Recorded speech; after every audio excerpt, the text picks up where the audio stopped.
Example number 12 पढ़ रहा हूँ। अब आपने इरेशनल नंबर तो देख ही लिए, ठीक है। दो रैशनल नंबर का ऐड कराएं, सब्ट्रैक्ट कराएं तब क्या होता है, दो इरेशनल को ऐड कराएं, सब्ट्रैक्ट कराएं तब क्या होता है, ठीक है। तो उसी के बेसिस पर मैं ये जो एग्जाम्पल नंबर 12 है इसको पढ़ रहा हूँ, ठीक है। 7√5, एक तो आपको ये बताना है 7√5 कैसा नंबर है, रैशनल है इरेशनल है। 7/√5 इसको बताना है कैसा नंबर है। √2 + 21 इसको बताना है कैसा नंबर है। और π-2 इसको बताना है, ठीक है। ये सब आपको बताने हैं कि ये कैसे नंबर्स हैं। तो हम पढ़ चुके हैं पिछली क्लास में, क्या पढ़ चुके हैं कि एक रैशनल नंबर का मल्टीप्लाई एक इरेशनल नंबर से कराएं तो आंसर इरेशनल ही आता है, हाँ या ना। तो ये जो 7 है ये कैसा नंबर है, रैशनल। और √5 कैसा नंबर है, इरेशनल। अब रैशनल का मल्टीप्लाई इरेशनल से कराओगे तो यानी कि ये जो नंबर आएगा वो कैसा आएगा, इरेशनल। आसान है। ये कैसा नंबर है, रैशनल। ये कैसा है, तो रैशनल को इरेशनल के साथ डिवीजन भी कराएं तब भी हमने देखा है कि हमारा जो आंसर आता है वो कैसा, इरेशनल। ये कैसा नंबर है, इरेशनल। ये कैसा है, रैशनल।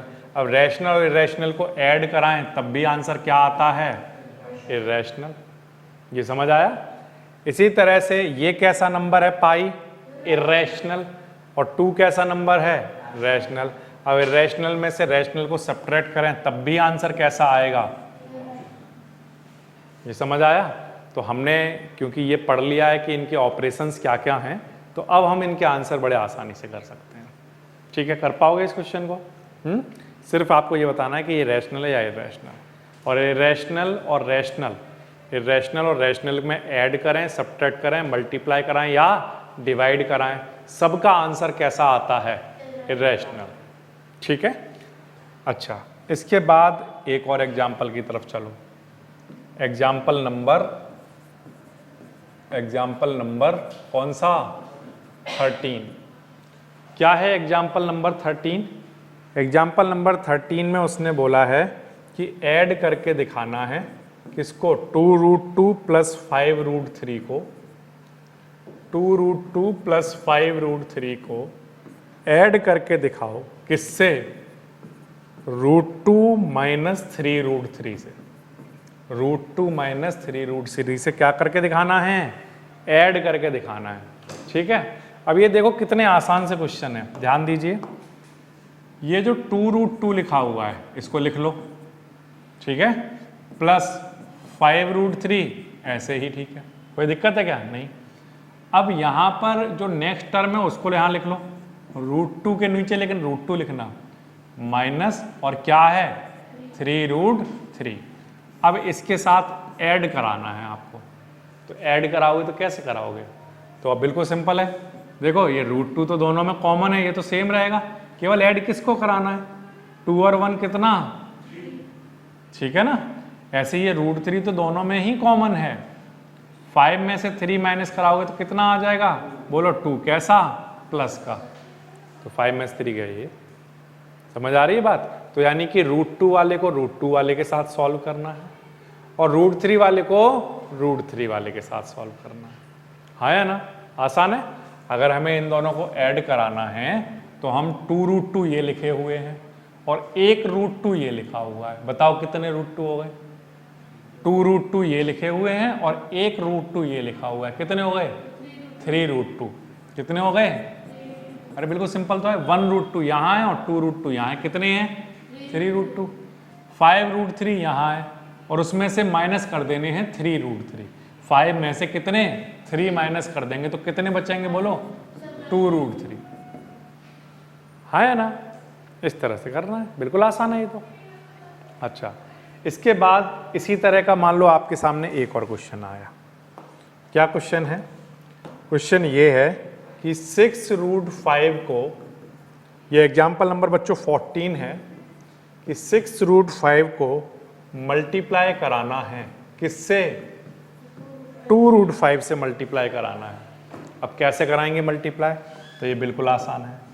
इसमें भी बच्चों क्या करना होता है, जो 6√5 है, ठीक है, और जो 2√5 है, जब आप मल्टीप्लाई कराओगे तो √5 का √5 से कराओगे, √5 का मल्टीप्लाई √5 से कराएंगे तो कितना आएगा 5, ठीक है, और 6 का मल्टीप्लाई 2 से कराएंगे तो कितना आएगा 12, और 12 इंटू 5 कराएंगे तो कितना आएगा 60।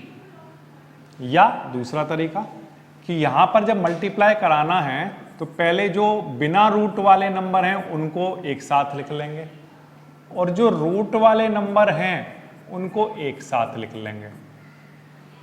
समझ आई बात? बिना रूट वाले एक साथ और रूट वाले एक साथ। अब यहां पर 6 इंटू 2 कराओगे तो कितना 12, और √5 इंटू √5 कराओगे तो कितना 5, और 12 इंटू 5 कराओगे तो कितना 60। आसान है, ये समझ आ रहा है? तो इस तरह से आपको कराना है, हमेशा रूट वालों को रूट वालों के साथ सॉल्व करो, बिना रूट वालों को बिना रूट वालों के साथ सॉल्व करो, ठीक है, ये आसान सा क्वेश्चन है। इसी तरह से बच्चों अगर आप ध्यान दो तो एग्जाम्पल नंबर जो आपका 15 है, एग्जाम्पल नंबर 15, ठीक है, इसमें हमें 8√15 को डिवाइड कराना है किससे 2√3 से। फिर से 8√15 को डिवाइड कराना है किससे 2√3 से। कैसे कराएं सर डिवाइड? तो बहुत आसान है, जो बिना रूट वाले हैं उनसे बिना रूट वाले नंबर के कैंसिलेशन होंगे, और जो रूट वाले हैं उनसे रूट वाले नंबर के कैंसिलेशन होंगे। तो क्या बचेगा बोलो? 4 बचा हुआ है, और रूट के अंदर क्या बचा हुआ है 5। ये आपका आंसर आ गया, हाँ या ना? बिल्कुल आसान है, बिना रूट वालों से बिना रूट वाला कैंसिल कर दिया, और रूट वालों का रूट वालों से कैंसिल कर दिया, ये आ गया। समझ आई बात आपको? इस तरह से करना है। तो अगर हम बेसिकली ध्यान दें तो देखो बिल्कुल सिंपल सी कहानी है, सुनो ध्यान से। अगर मान लो कहीं पर √a लिखा हुआ है और √b लिखा हुआ है, ध्यान सुनना मेरी बात, वेरी इंपोर्टेंट वाले रूल बताने जा रहा हूं। √a लिखा हुआ है और √b लिखा हुआ है, ये जो रूट के अंदर नंबर लिखे हुए हैं ये सेम लिखे हुए हैं या अलग अलग लिखे हुए हैं? अलग अलग लिखे हुए हैं। तो इसका मतलब ये है कि रूट के अंदर मल्टीप्लाई हो जाएगा किसका, a और b का, a मल्टीप्लाई बाय b, ये होगा, ठीक है, यहां तो कोई प्रॉब्लम नहीं। इसी तरह से अगर मान लो यहां पर a लिखा होता और यहां पर भी क्या लिखा होता, a लिखा होता। अब रूट के अंदर दोनों नंबर कैसे लिखे हुए हैं? सेम। अगर सेम लिखे हुए हैं तो हम इसे क्या लिख सकते हैं, √a का स्क्वायर लिख सकते हैं, और इस स्क्वायर से रूट कैंसिल होगा। क्यों? क्योंकि रूट का मतलब क्या होता है, ये जो लिखा हुआ है ये क्या है, स्क्वायर रूट, क्या है, और स्क्वायर रूट का मतलब होता है उसकी पावर 1/2 है। क्या मतलब होता है? 1/2 है पावर। फिर से सुनना, √a इंटू √a लिखा है, ये दोनों सेम ही तो हैं, सेम है तो इसका क्या हो जाएगा, होल स्क्वायर।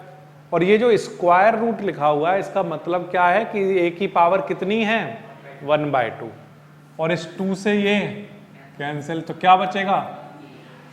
आप लोग रूट से स्क्वायर कैंसिल कर देते हो ना, क्यों कैंसिल कर देते हो?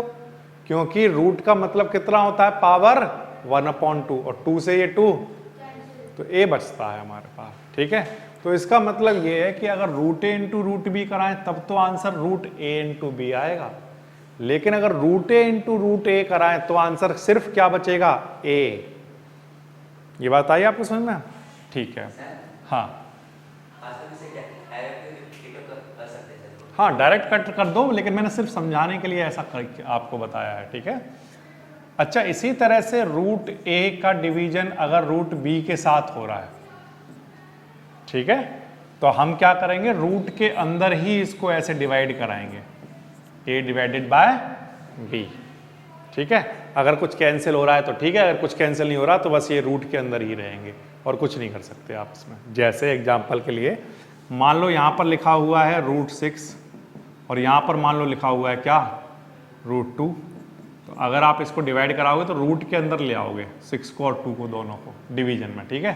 2 से ये कैंसिल हो रहा है तो आंसर कितना बचा। लेकिन अगर मान लो ऐसा होता √7 डिवाइडेड बाय √2, तब क्या करते, तो आंसर तब कुछ नहीं कर पाते। √7 और √2 ऐसे डिवीजन में ही लिखे रहते, तब कुछ नहीं कर पाते हम। ये समझ आया, ठीक। अच्छा, ये हो गया। अब इसके बाद एडिशन मैंने आपको बता ही दिया कि एडिशन जब आप कराया करो तो क्या किया करो, रूट वालों को रूट वालों के साथ और बिना रूट वालों को बिना रूट वालों के साथ, ठीक है। ये वाले रूल अगर फॉलो करोगे तो बड़े आसानी से कर पाओगे क्वेश्चंस। जैसे मैं आपके सामने एग्जाम्पल लिखता हूं। एग्जाम्पल नंबर कौन सा है, 16, ठीक है। देखो वो कह रहा है सिंप्लीफाई द फॉलोइंग एक्सप्रेशन।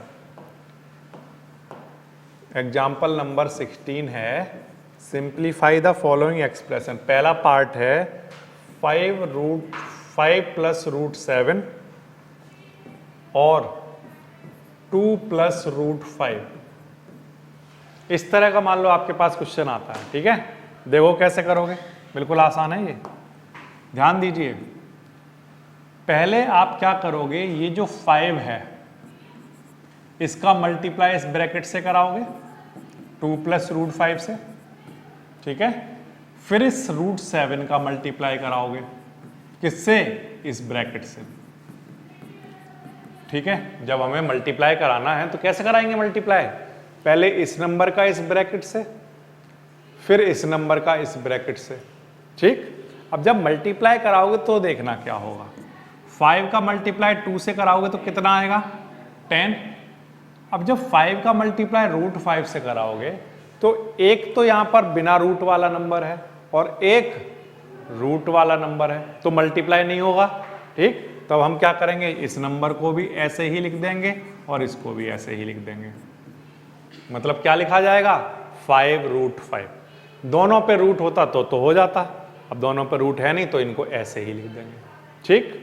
अब इसके बाद अब इन पर देखो ध्यान से, बताओ इन दोनों का करेंगे तो क्या होगा। अब देखो इस पे रूट है, इस पे रूट है नहीं, तो क्या करोगे, रैशनल नंबर को पहले लिख लोगे ऑलवेज, और इरेशनल नंबर जो भी है वो उसको पहले 2 लिख लोगे, फिर √7। मल्टीप्लाई होगा ही नहीं, ठीक। अच्छा, अब √7 का मल्टीप्लाई √5 में कराओगे तो ये अंदर वाले नंबर मल्टीप्लाई हो जाएंगे रूट के अंदर ही, तो कितना आ जाएगा, √35। ये बच्चों आपका आंसर आ जाएगा। समझ आ रही है बात, इस तरह से कराना है आपको।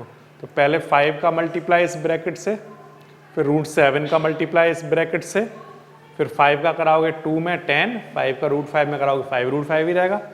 √7 का 2 में कराओगे तो 2√7 और इसका इसमें कराओगे तो अंदर मल्टीप्लाई हो जाएगा, ठीक है।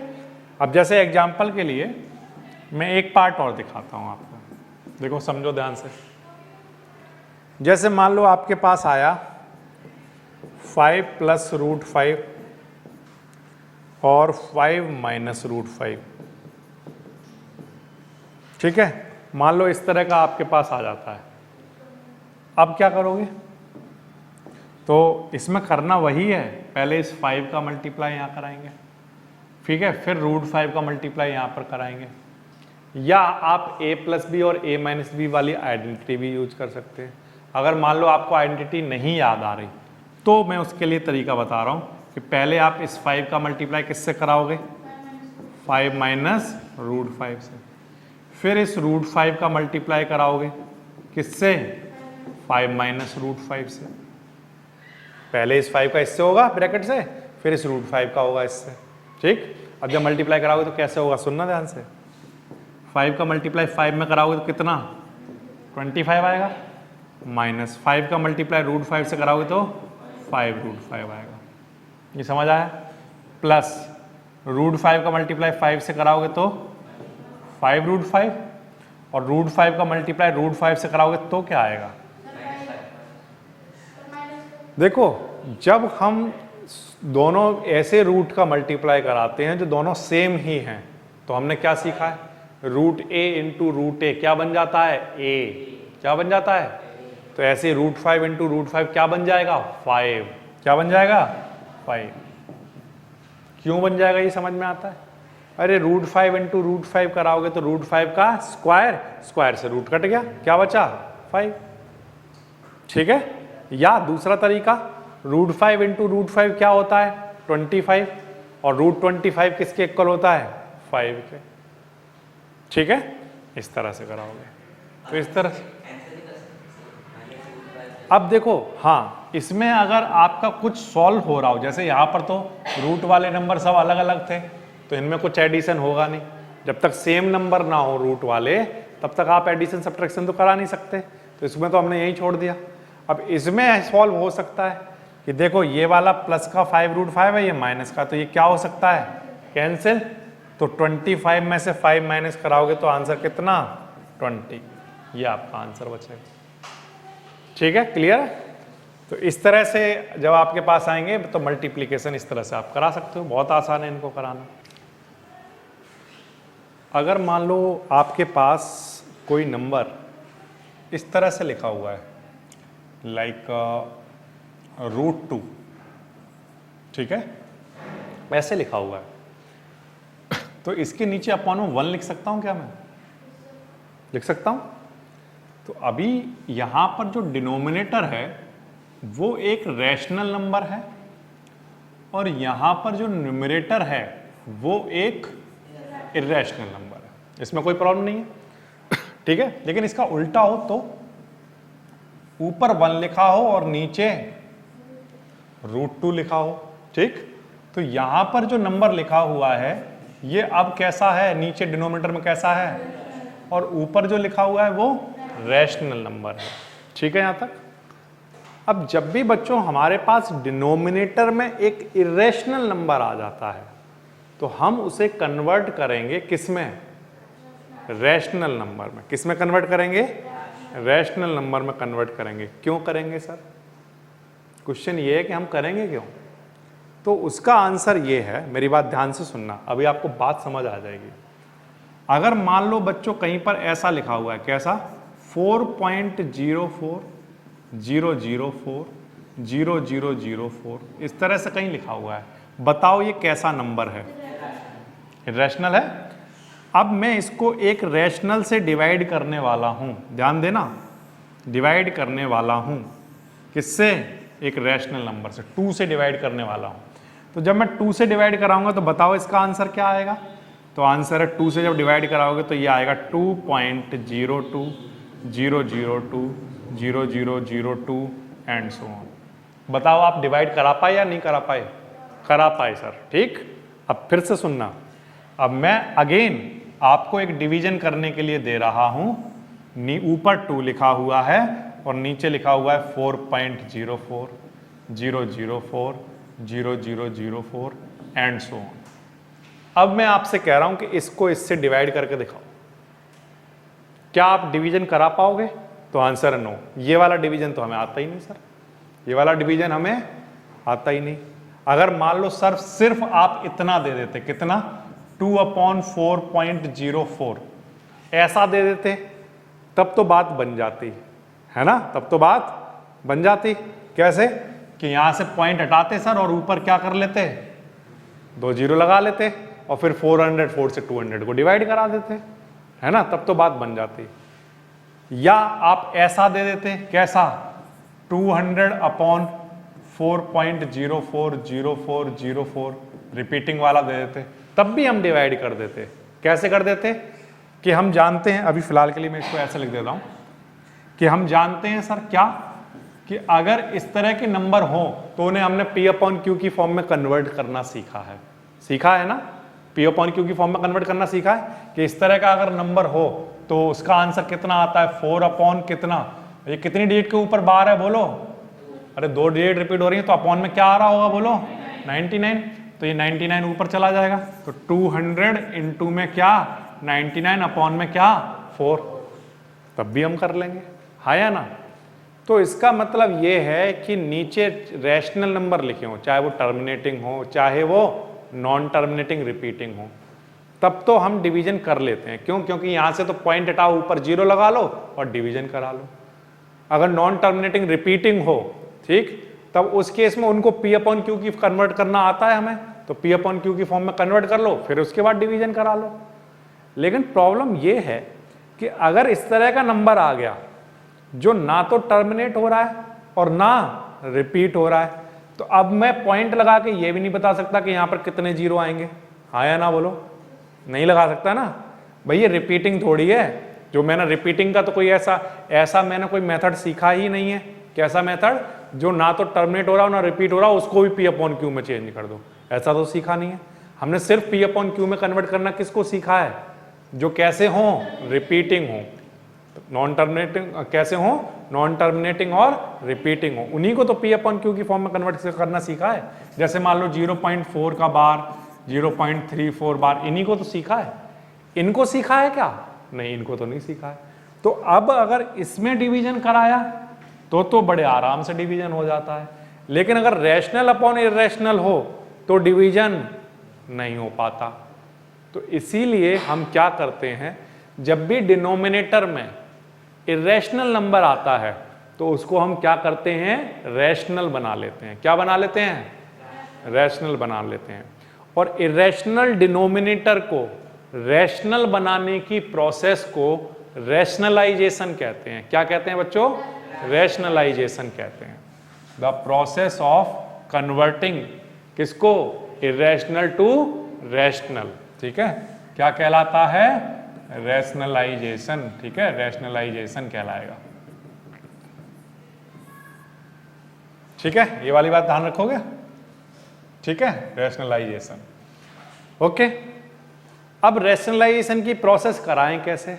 जब हमारे पास डिनोमिनेटर में कोई इरेशनल नंबर आ जाए तो उसे रैशनल बनाएं कैसे? तो उसका आंसर ये है कि जैसे मान लो एग्जाम्पल के लिए, जैसे सपोज करो मैं एग्जाम्पल नंबर 17 ले रहा हूं, उसमें बोला है कि 1/√2 को रैशनलाइज करके दिखाओ। जब कोई ये कहे कि रैशनलाइज करके दिखाओ, इस बात का क्या मतलब होता है? इस बात का मतलब ये है कि जो डिनोमिनेटर में इरेशनल नंबर है उसे कैसा बना दो? रैशनल बना दो। तो कैसे बनाएं सर? बिल्कुल आसान है। जो नंबर यहां पर लिखा हुआ है, अगर मैं उसको उसी नंबर से मल्टीप्लाई करा दूं तो मैं जानता हूं इसका रूट हट जाएगा, हाँ या ना? क्योंकि इसका स्क्वायर बनेगा और स्क्वायर से रूट हट जाएगा। तो इसीलिए जब सिंपल ऐसा नंबर लिखा हो तो जो यहां पर लिखा हुआ है उसी से क्या कर दिया करो? Multiply divide. क्या कर दिया करो? Multiply divide. तो √2 का मल्टीप्लाई 1 में कराओगे तो क्या आएगा? √2। और √2 का मल्टीप्लाई √2 में कराओगे तो कितना आएगा? 2। अब आप देखो कि जो आपका डिनोमिनेटर था वो किस में कन्वर्ट हो चुका? रैशनल में। समझ आ गई बात? √2 इंटू √2 2 आ गया, रैशनल बन गया। क्लियर? अब लेकिन मान लो एग्जाम्पल के लिए इस तरह का क्वेश्चन आया तो किस तरह का क्वेश्चन? जैसे कि एग्जाम्पल नंबर 18। एग्जाम्पल नंबर 18 में उसने बोला है कि 1/2 + √3 को रैशनलाइज करके दिखाओ। 1/2 + √3 को रैशनलाइज करके दिखाओ। ठीक है, कर देंगे। अब यहां पर तो हमें पता था कि √2 का मल्टीप्लाई √2 से कराएं तो ये √2 इंटू √2 क्या बन जाएगा? 2, बात बन जाएगी। अब लेकिन यहां पर अगर सिर्फ √3 से मल्टीप्लाई कराएं तो बात नहीं बनेगी। ठीक, हमें एक ऐसी क्वांटिटी चाहिए जिसका मल्टीप्लाई हम इससे कराएं तो ये इसका जो रूट है वो हट जाए। ठीक, तो हम क्या करेंगे, यहां पर 2 + √3 तो लिखा ही हुआ है, अपनी तरफ से 2 - √3 लिख लेंगे। 2 - √3 से मल्टीप्लाई कराएंगे। क्यों कराएंगे मल्टीप्लाई? उसका आंसर ये है कि हम जानते हैं कि अगर कहीं पर a + b लिखा हो और उसके मल्टीप्लाई में क्या आ जाए? a - b, तो वो जो क्वांटिटी है वो क्या बन जाएगी? a² - b², ये बन जाएगी। अगर कहीं पर a - b लिखा हो तो उसे a + b से मल्टीप्लाई करा दो तो वो क्वांटिटी क्या बन जाएगी? a² - b²। और जैसे ही रूट की क्वांटिटी के ऊपर स्क्वायर आएगा तो स्क्वायर से रूट कट जाएगा। हमारा यही टारगेट है कि उसके रूट हटाने हैं। तो रूट हटाने के लिए हम क्या स्ट्रेटेजी बना रहे हैं बताओ? कि ये हमारा a + b है तो हम किससे मल्टीप्लाई करा दें? a - b से। लेकिन सिर्फ नीचे नहीं करा सकते, नीचे भी कराओगे तो ऊपर भी कराओगे, ऊपर भी कराना पड़ेगा। ठीक, अच्छा कराओ मल्टीप्लाई। 1 से देखो इसका मल्टीप्लाई कराओगे तो 2 - √3 आएगा, इसमें तो कोई प्रॉब्लम नहीं। लेकिन ये a + b क्या बन जाएगा? ए स्क्वायर माइनस बी स्क्वायर। समझ आ गई बात? और हमारा काम हो चुका। देखो इस रूट से ये स्क्वायर कट जाएगा, अब नीचे रूट वाली क्वांटिटी बचेगी नहीं। ठीक, तो देखो ऊपर तो ऐसे ही ठीक है, नीचे 2 का स्क्वायर कितना 4, और इस रूट से ये स्क्वायर कैंसिल, क्या बच जाएगा 3। तो आंसर कितना आ जाएगा 2 माइनस रूट 3, और अपॉन में 1 आएगा। उस 1 को लिखो या मत लिखो वो एक ही बातें हैं। ठीक है, तो कितना आंसर आ गया 2 माइनस रूट 3 अपॉन 1। ये जो 1 आया है ये कैसा नंबर है, रैशनल। तो जब हमने क्वेश्चन स्टार्ट किया था तो इरेशनल लिखा था, और फिर उसको हमने कन्वर्ट कर दिया है रैशनल में। तो इरेशनल डिनोमिनेटर को रैशनल डिनोमिनेटर में कन्वर्ट करने की प्रोसेस क्या कहलाती है, रैशनलाइजेशन। क्लियर है ये बात? ठीक, इसी तरह से जैसे मान लो एग्जाम्पल के लिए मैं एग्जाम्पल नंबर ले रहा हूं बच्चों आपके सामने 19। एग्जाम्पल नंबर क्या 19। क्या है example number 19? 5 upon root 3 minus root 5, ऐसा क्वेश्चन आया। अब जब ऐसा क्वेश्चन आएगा तो कैसे करेंगे? तो आंसर है कि हम जानते हैं कि नीचे a माइनस बी लिखा हुआ है। क्या लिखा हुआ है? अभी हमारे पास क्या लिखा हुआ है बोलो, a माइनस बी। कहीं से क्या आ जाए a प्लस बी, तो क्या बन जाएगा a square minus B square. ठीक, तो अगर मान लो पहले से a प्लस बी लिखा है तो हम क्या लिखेंगे, a माइनस बी से मल्टीप्लाई, मतलब अगर 2 प्लस रूट 3 लिखा है तो 2 माइनस रूट 3 से मल्टीप्लाई कराएंगे। जिससे हम मल्टीप्लाई कराते हैं ना बच्चों, वो नंबर हमारा क्या कहलाता है, रैशनलाइजिंग फैक्टर। क्या कहलाता है, रैशनलाइजिंग फैक्टर। ठीक है, रैशनलाइजिंग फैक्टर। तो इस क्वेश्चन में रैशनलाइजिंग फैक्टर क्या था, 2 माइनस रूट 3। ठीक है, वो चीज जिसने रैशनलाइज कर दिया, जिसने रैशनल नंबर बना दिया, तो वो फैक्टर कौन सा था, 2 माइनस रूट 3। अब अगर मैं पूछूं कि इस क्वेश्चन के लिए रैशनलाइजिंग फैक्टर क्या होगा, हाँ तो a माइनस बी तो है, अब a प्लस बी चाहिए, तो यानी कि रूट 3 प्लस रूट 5, ये हमारा रैशनलाइजिंग फैक्टर होगा। ठीक, इससे ऊपर नीचे मल्टीप्लाई कराओ रूट 3 प्लस रूट 5 से। जब बच्चों आप मल्टीप्लाई कराओगे तो देखो क्या होगा, 5 का मल्टीप्लाई इसमें कराओगे तो कितना आएगा, 5 रूट 3, या मत कराओ इसको ऐसे ही रहने दो। 5 का मल्टीप्लाई किससे हो रहा होगा, रूट 3 प्लस रूट 5 से, इसको ऐसे ही रहने दो। ठीक है, अच्छा अपॉन में a minus B a plus B, क्या आ जाएगा, a square minus B square. ठीक है, अब इस स्क्वायर से रूट कैंसिल, तो क्या बच जाएगा, 5 ऐसे ही ठीक है, रूट 3 प्लस रूट 5 भी ऐसे ही ठीक है, यहाँ पर 3 बचा और यहाँ पर 5 बचा। ठीक, अब यहाँ पर 5 ऐसे ही ठीक है, रूट 3 प्लस रूट 5 भी ऐसे ही ठीक है। 3 में से 5 माइनस करोगे तो क्या बचेगा, माइनस का 2। ध्यान रखना -2 बचेगा, वो माइनस मैंने यहाँ लिख दिया है, चाहे यहाँ लिखो या यहाँ लिखो वो एक ही बातें हैं। ठीक है, तो हमारा फाइनल आंसर क्या आ गया, -5/2 और साथ में क्या, रूट 3 प्लस रूट 5। ठीक है, तो मेन जो कॉन्सेप्ट है वो क्या, कि पहले डिनोमिनेटर में इरेशनल थी चीजें, अब कैसी बन चुकी हैं, कैसे बनाई, तो आंसर है a माइनस बी था तो a प्लस बी, ये हमारा रैशनलाइजिंग फैक्टर था जिससे हमने मल्टीप्लाई कराया तो a square minus B square बना और सॉल्व होकर रैशनल बन गया नंबर। क्लियर है बात? मान लो आपका मैथ्स वीक है, ठीक है, आपका मैथ्स मान लो वीक है, तो वो वीक होने के 2 या 3 रीजन हैं। पहला रीजन तो ये हो सकता है कि थोड़ा जो पढ़ाने वाला वो थोड़ा सा गड़बड़ हो, ठीक है, सबसे पहला तो यही हो सकता है। दूसरा ये हो सकता है कि जो पढ़ने वाला है वो गड़बड़ हो, ऐसा भी हो सकता है।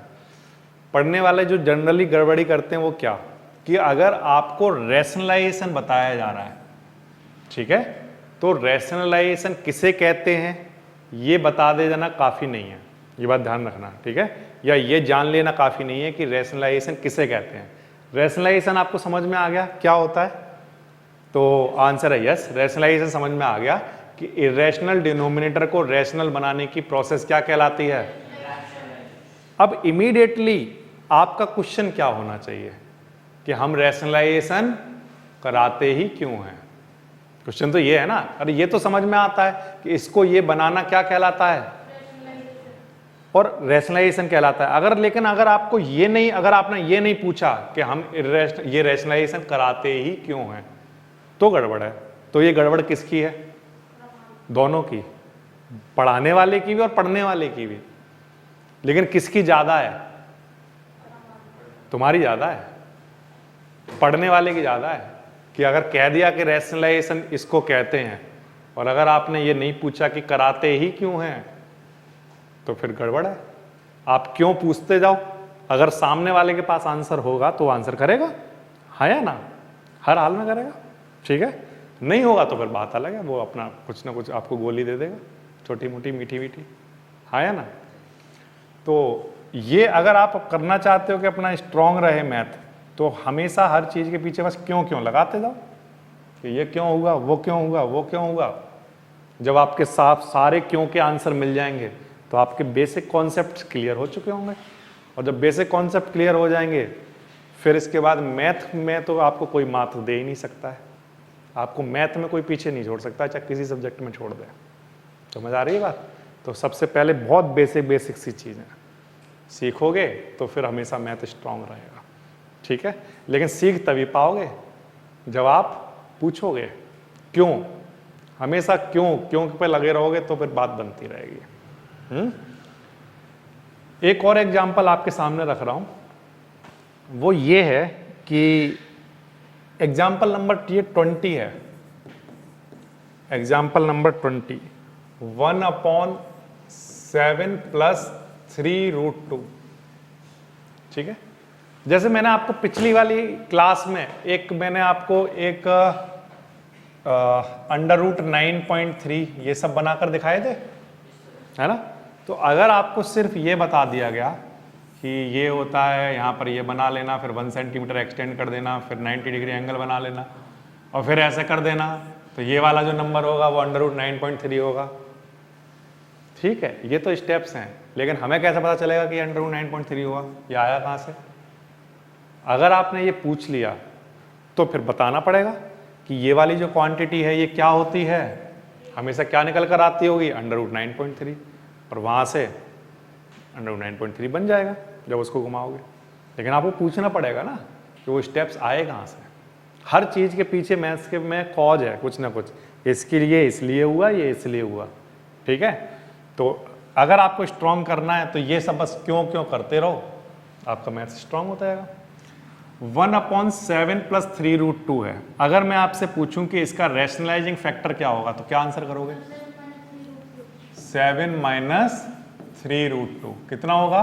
7 - 3√2। क्यों? वाई?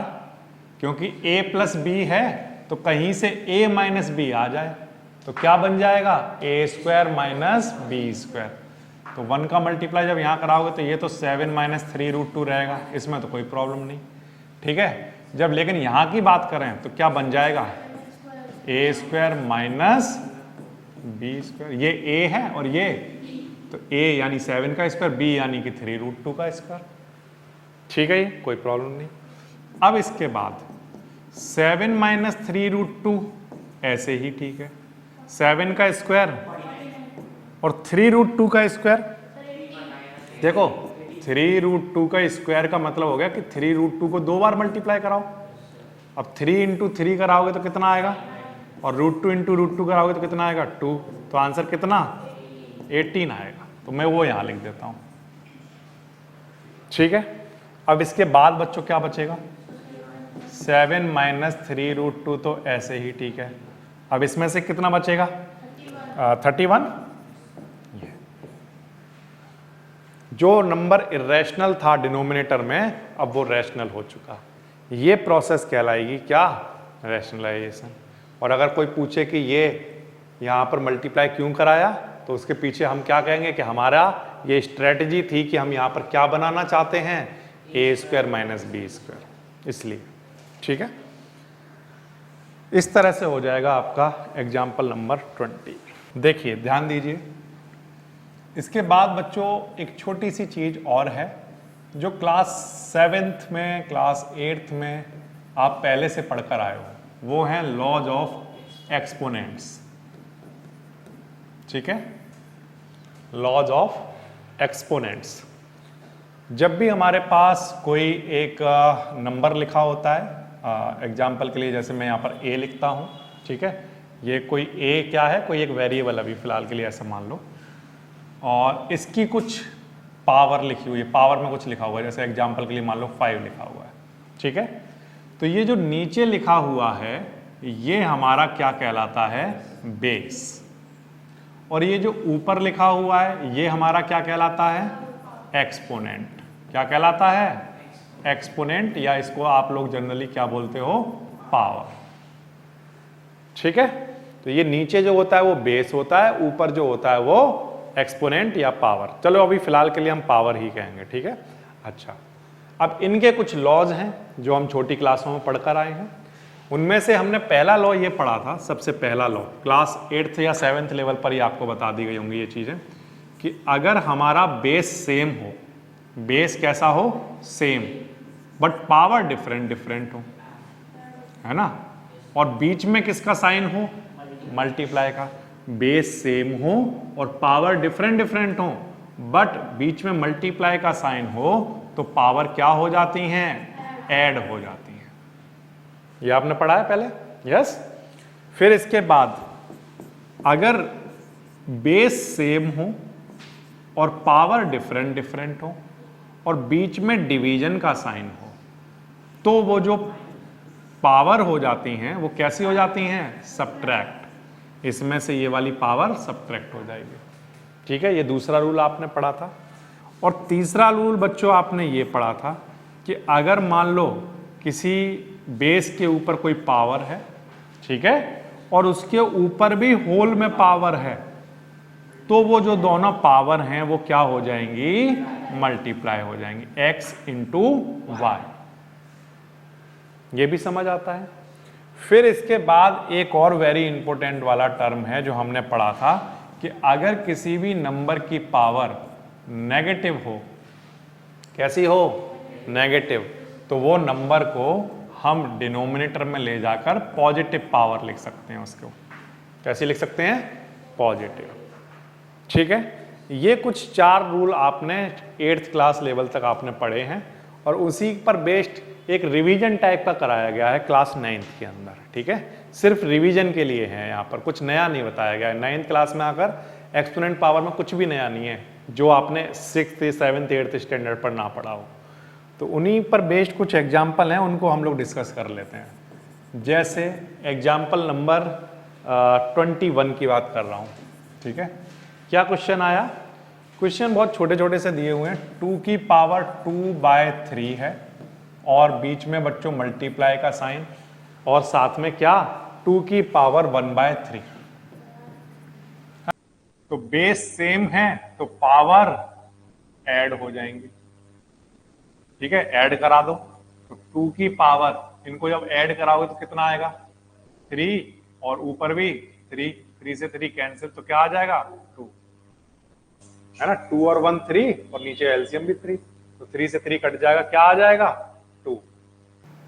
सेकंड पार्ट क्या है, 3 की पावर 1/5 की होल पावर कितनी, 4। अब इसमें क्या रूल काम करेगा कि अगर a की पावर क्या हो, x, और उसकी भी होल पावर y हो, तो क्या हो जाता है, पावर मल्टीप्लाई में आ जाती है। वही सेम काम आप यहां करोगे कि 3 की पावर 1/5 इस 4 के साथ मल्टीप्लाई में आ जाएगी। ठीक, जब ये मल्टीप्लाई में आएगी तो देखो क्या बनेगा, 4 इंटू 1 कितना, 4, और अपॉन में क्या चल रहा है, 5, तो 3 की पावर क्या आ जाएगी, 4/5। आसान है ये तो। ठीक है, इसी तरह से एक पार्ट और भी है, देखो बच्चों ध्यान दो, 7 की पावर 1/5 अपॉन 7 की पावर 1/3। ठीक है, इस तरह का मान लो क्वेश्चन आ जाए, तो यहां पर 7 तो ऐसे ही ठीक है, बेस कैसा है, सेम, और अगर बेस सेम हो, ठीक है, तो जो पावर होती हैं वो क्या हो जाती हैं, सब्ट्रैक्ट हो जाती हैं। ऊपर वाली पावर में से नीचे वाली पावर सब्ट्रैक्ट हो जाती है। तो यही करोगे यहां भी, बेस सेम है तो पावर सब्ट्रैक्ट कराओगे, 1/5 में से 1/3 माइनस कराओगे। तो बेस ऐसे ही ठीक है। यहां पर इसका एलसीएम लोगे तो कितना आएगा, 15 और 5 3 जा और 3 5 जा, ठीक, ऐसा आ जाएगा। अब इसको सॉल्व करो तो देखो क्या बनेगा, 7 की पावर कितना, -2/15, ठीक है, -2/15। अब इस स्टेप पर आकर हम कौन से टर्म यूज करेंगे कि अगर मान लो a की पावर जैसे -x हो एग्जाम्पल के लिए, तो हम इसे क्या लिख सकते हैं, a की पावर +x 1/, में ले जाकर, वही काम यहां पर कर दो कि इसे 1/, ले जाकर क्या लिख दोगे, 7 की पावर प्लस का 2 कितना 2/15, जो चीज़ माइनस की वो प्लस में हो जाएगी जब डिनोमिनेटर में जाएगी, ठीक है। अच्छा ये आ जाएगा। इसके बाद एक और पार्ट बनाया हुआ है, क्या पार्ट है वो, 13 की पावर 1/5 इंटू 17 की पावर 1/5। अब बच्चों इसमें जो आपने लॉ पढ़े हैं, ये वाले जो लॉ पढ़े हैं जिसमें लॉज ऑफ एक्सपोनेंट आपने लिखा है, उसमें बच्चों ध्यान रखो कि अगर हमारे जो बेस हैं वो कैसे हुए, डिफरेंट, और पावर उन पर लगने वाली कैसी हुई, सेम, तो हमारा जो बेस है वो मल्टीप्लाई में आ जाएंगे और होल पर पावर a आ जाएगी, ठीक है। बेस क्या हो जाएंगे, मल्टीप्लाई में आ जाएंगे और होल पर ये पावर आ जाएगी। ऐसे सेम काम यहां पर होगा, क्या करोगे, 13 मल्टीप्लाई बाय क्या, 17, और होल पर पावर कितनी आ जाएगी, 1/5। इनका जब मल्टीप्लाई कराओगे तो ये कितना बनेगा, 221, कितना बन रहा है, 221, इन दोनों का मल्टीप्लाई कराकर, और आंसर कितना, इसकी पावर 1/5, ठीक है। तो बेस अगर डिफरेंट हो और पावर सेम हो तो बेस को मल्टीप्लाई करा देते हैं, बिल्कुल आसान है, ठीक है। तो इस तरह से आप कर पाओगे ये एग्जाम्पल नंबर 21, और ये आपका यहाँ पर चैप्टर कंप्लीट हो जाएगा। कोई भी सपना साकार करने के लिए सबसे जरूरी है सही कोच का होना। चुनिए GS क्लासेस को और करें अपने बोर्ड एंड JEE का सपना साकार। Download the app now.